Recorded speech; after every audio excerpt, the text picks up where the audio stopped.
Yo, on se retrouve pour une nouvelle petite sortie nature et cette fois on est encore dans la Manche, on est dans les dunes du côté de Vauville et de Biville. Donc là actuellement on est autour des mares de la réserve nationale de Vauville. J'y suis avec Calou, alias mon papa. Je fais gaffe où je marche parce que c'est blindé de pélodites ponctuées et de petits crapauds calamites au sol. J'en ai jamais vu autant. Et tout simplement on va être là pour 2 jours. Il y a 16 espèces d'amphibiens qui sont présentes sur la mare de Vauville, donc c'est quand même quelque chose d'assez fou. Et on va essayer d'en voir un maximum, puis voir d'autres bestioles. On sait qu'il y a du gravelot potentiellement, d'autres petits trucs sympas. Donc voilà, on va explorer ça pendant 2 jours. Et puis c'est parti, sachant qu'on va revenir de nuit pour essayer d'avoir potentiellement du triton, ce serait cool. Voilà. Et...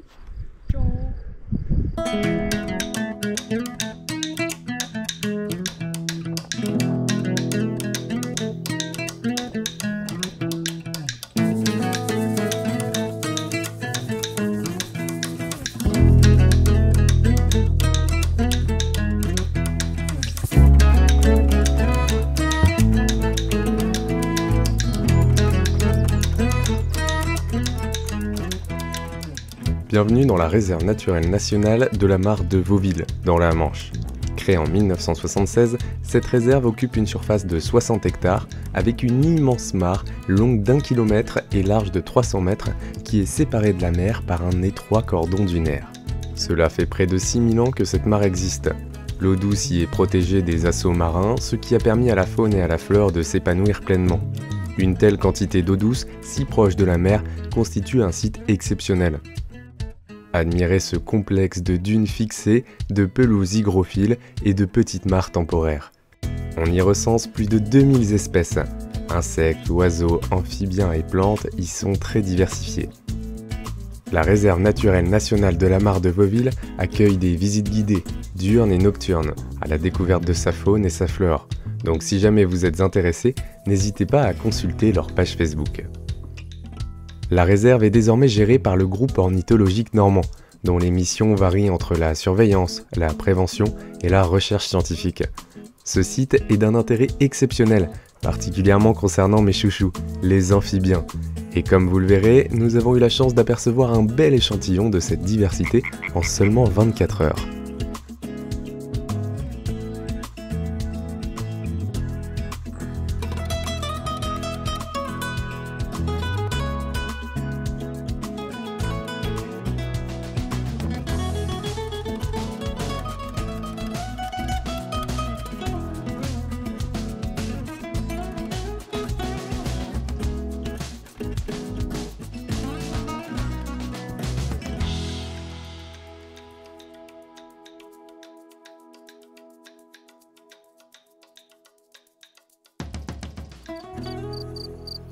Bon, depuis qu'on est arrivé sur le site, il y a un orthoptère qu'on entend chanter en nombre. Le grillon champêtre. Ok, alors c'est blindé de grillons champêtres et on les entend depuis tout à l'heure et on essaye la technique de... On met une petite brindille pour le faire sortir et prendre une petite photo du grillon à l'entrée de son terrier. Et voilà, c'est un énorme grillon donc on va essayer de le faire. Quand j'étais gosse, je cherchais sans relâche l'entrée des galeries de grillons dans les champs. Une fois la loge repérée, je m'amusais à faire sortir le propriétaire avec une brindille. Et aujourd'hui, je n'ai pas pu m'empêcher de réitérer l'expérience à la vue de ce terrier. Comme vous pouvez le voir, c'est un grillon de bonne taille, pouvant mesurer 2,5 cm, qui se nourrit de racines, de végétaux et parfois de petits invertébrés. Le grillon champêtre affectionne un environnement ensoleillé, sec et avec peu de végétation, lui permettant de prendre des bains de soleil à proximité de son terrier. C'est pour cette raison qu'on va le retrouver presque exclusivement dans des prairies oligotrophes et des plaines de bruyère. Sa spacieuse maison cylindrique lui sert de défense contre les prédateurs ainsi que d'abri contre le froid et les intempéries. Les mâles chantent de mai à juillet lorsqu'ils sont suffisamment chauffés, c'est-à-dire à partir de 11 h du matin et ce jusqu'à 1 h du mat le lendemain. Puisqu'appartenant aux ancifères, même sous ordre que les sauterelles, les grillons stridulent en frottant leurs ailes, à la différence des criquets qui sont des caélifères et qui stridulent en utilisant leurs pattes postérieures. En tout cas, ça fait plaisir de vous montrer de près ce grillon si emblématique.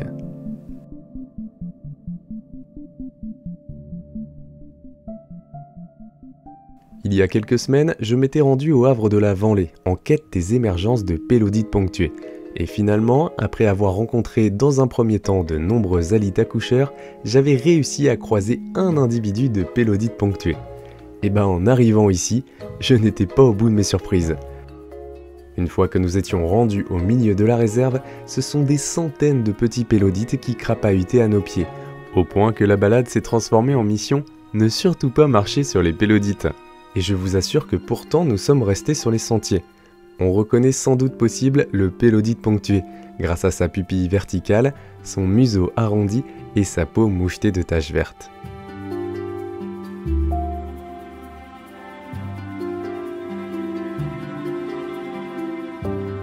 Les pélodites ponctués étaient accompagnés de très nombreux crapauds calamites, des crapelés, eux aussi en pleine émergence. Je vous ai parlé de l'espèce en détail dans la vidéo « Les amphibiens de nos contrées » vers laquelle je vous renvoie. On reconnaît facilement le crapaud calamite à sa ligne jaune médio-dorsale et à son mode de déplacement plutôt insolite, puisqu'il court à toute vitesse, ce qui dénote pas mal des autres anours. Toujours un plaisir de les voir détaler.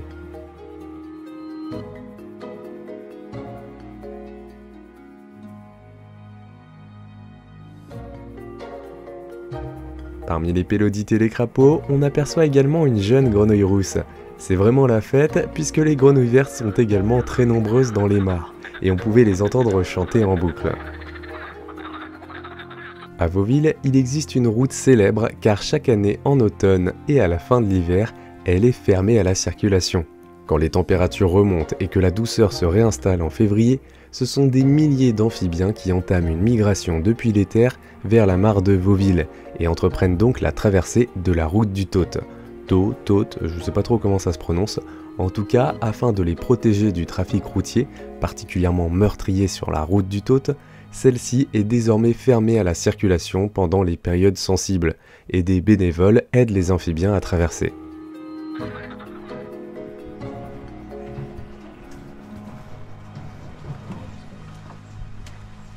On se retrouve désormais à l'observatoire ornithologique situé au milieu de la réserve pour un petit moment téléobjectif.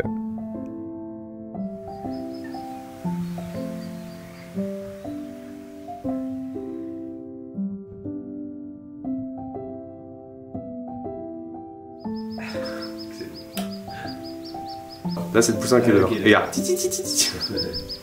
Ah c'est mignon. T'as le bec rouge au boutier? Ouais. Là. Ah, il est trop marrant.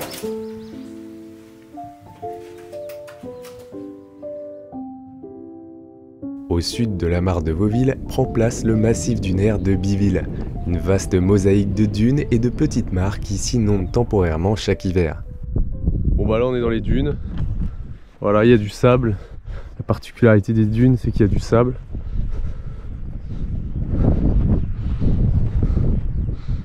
Il y a plein de... Ah bah...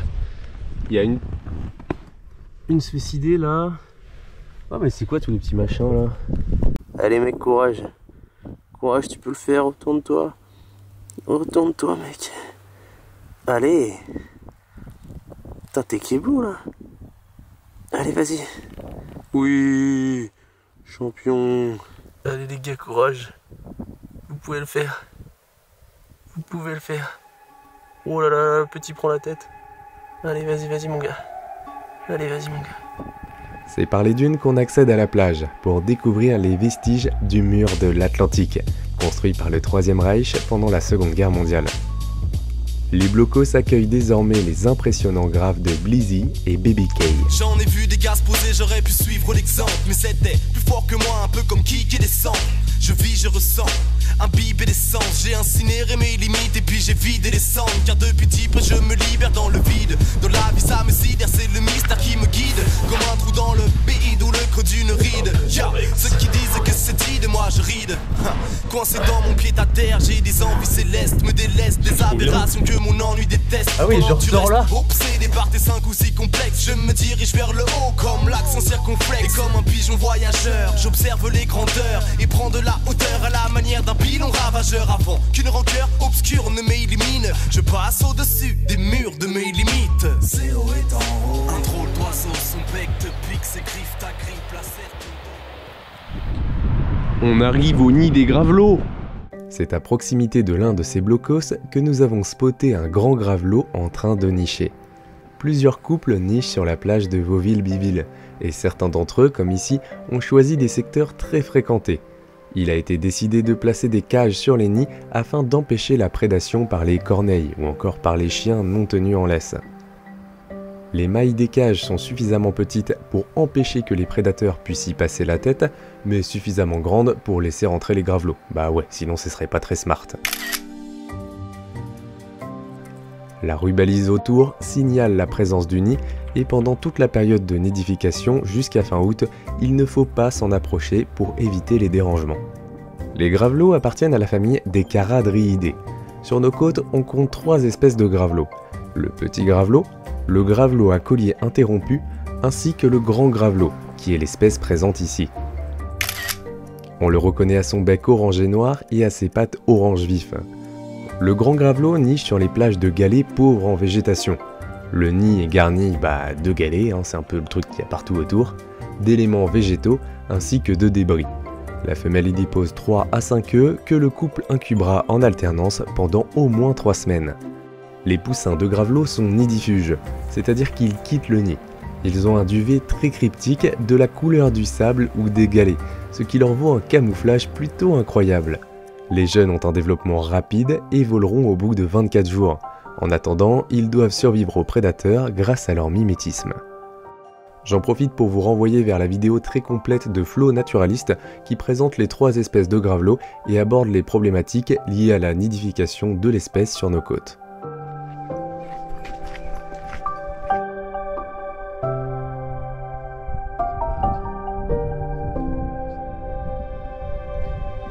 Et là, du coup, on va quand même on va direct, on a dit là au premier plan là. Ouais, là on a vu tous les petits crapauds. Donc on va passer là, on va descendre. Alors là il est quasi 21 h, on retourne dans les dunes de Biville. On va marcher un petit peu tranquillement et on va retourner à la mare de Vauville. Là où cet après-midi on avait vu plein de crapauds calamites, plein de pélodites ponctués. Enfin bon, du coup j'espère que cette fois on va réussir à voir du triton potentiellement, de la rainette, même du calamite adulte. Voilà un petit peu l'objectif. Et puis potentiellement d'autres trucs cool si on voit, toujours pareil. Donc let's go. Et le paysage est juste magnifique.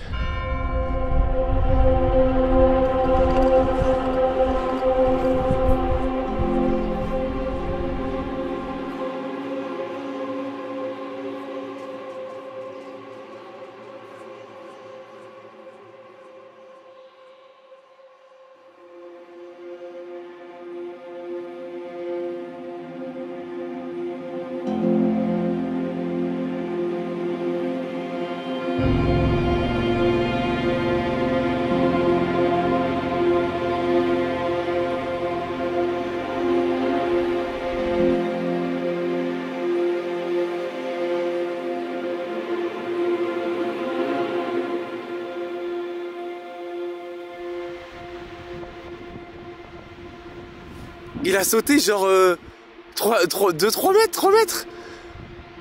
Vers la droite. Ouais, vers la droite. Ah, tu vas le revoir.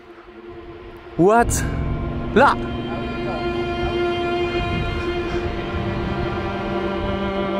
On a vu un dauphin sauter hors de l'eau.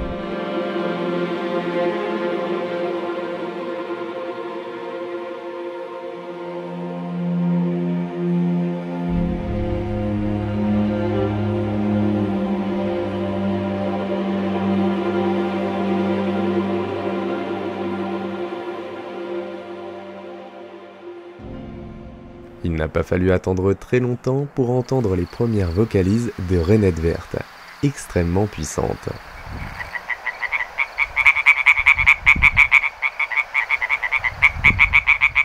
Seulement, le concert venait du milieu de la mare, donc impossible de s'en approcher. Bon bah pour l'instant on entend les rainettes, mais on n'arrive pas à les voir. Et on a entendu un pélodite ponctué aussi, les bonnes boules de pétanque là, bien fort.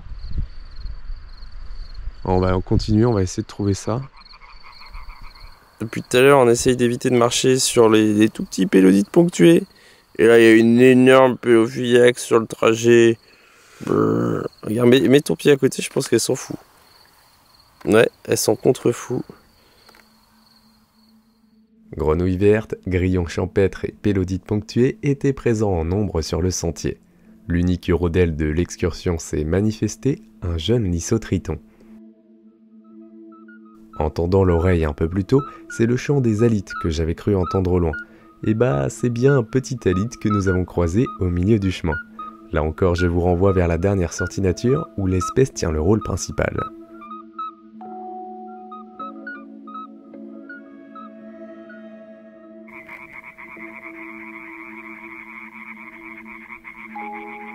C'est finalement en revenant par les dunes de Biville que j'ai réussi à m'approcher suffisamment d'une petite mare pour vous filmer cette rainette en train de chanter.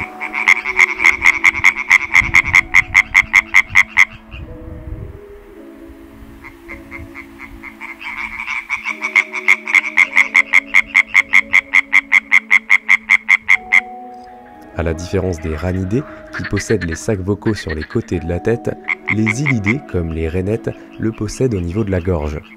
De plus, les rainettes sont équipées de pelotes adhésives au bout des doigts, leur permettant un mode de vie arboricole. Ça fait un bail que j'avais croisé des rainettes, puisque la dernière fois, ça remonte au parc du Marcanterre, dans l'épisode de la saison 1 des sorties nature, où de nombreux individus immobiles étaient en train de prendre des bains de soleil sur la végétation. En effet, c'est à la nuit tombée que l'activité de l'espèce s'intensifie. Les rainettes vertes se rencontrent dans les milieux marécageux et boisés, mais toujours à proximité de l'eau. J'espère prochainement avoir l'occasion de vous refaire d'autres images afin de vous présenter l'espèce plus en détail dans le futur épisode 3 dédié aux amphibiens. Au total, ce n'est pas moins de 7 espèces d'amphibiens que nous avons eu la chance d'observer en à peine 24 heures. Bon, après, j'ai pas fait de différence entre les individus de grenouilles vertes qu'on a observés. Je sais que les 3 espèces sont présentes sur le site, la rieuse, la verte commune et la lessona, mais là, bon, on va rester sur Pelophylax ssp. Ouais, c'est plus dur à monter qu'à descendre.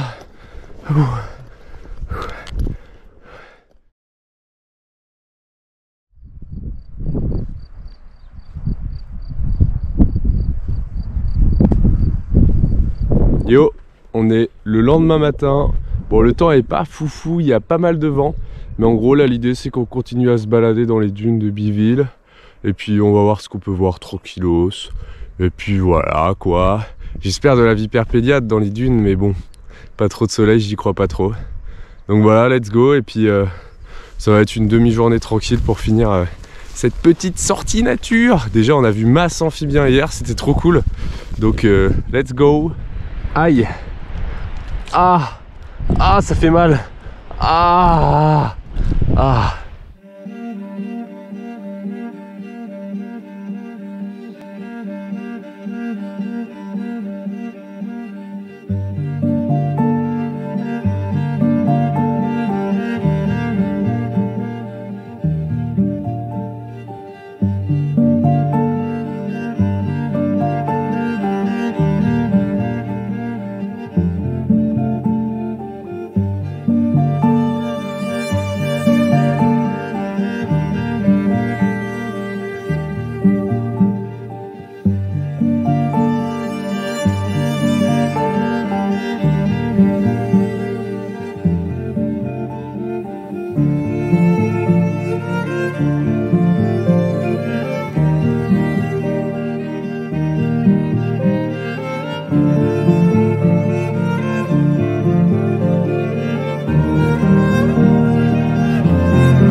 Face à la montée des eaux liée au réchauffement climatique, les cordons dunaires sont de plus en plus érodés.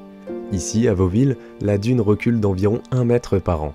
D'ici 10 à 50 ans, la mare pourrait se transformer en lagune à cause des ingressions marines, mettant ainsi en péril la faune et la flore du site. Depuis une vingtaine d'années, les gestionnaires de la mare ont vu se renforcer un cordon de galets le long du cordon dunaire, protégeant ainsi la mare. Des recherches sont en cours pour estimer leur provenance, mais un constat subsiste, ce cordon de galets permet de renforcer le cordon littoral d'origine et ainsi de retarder l'érosion marine. C'est pourquoi il est désormais interdit de récolter les galets sur la plage. Vous l'aurez compris, la principale menace qui pèse sur ces dunes, c'est l'érosion. Mis à part la montée des eaux, le piétinement est également une problématique. Alors pour vos balades dans les dunes, restez sur les sentiers balisés, vous pourrez y observer le vivant en toute tranquillité.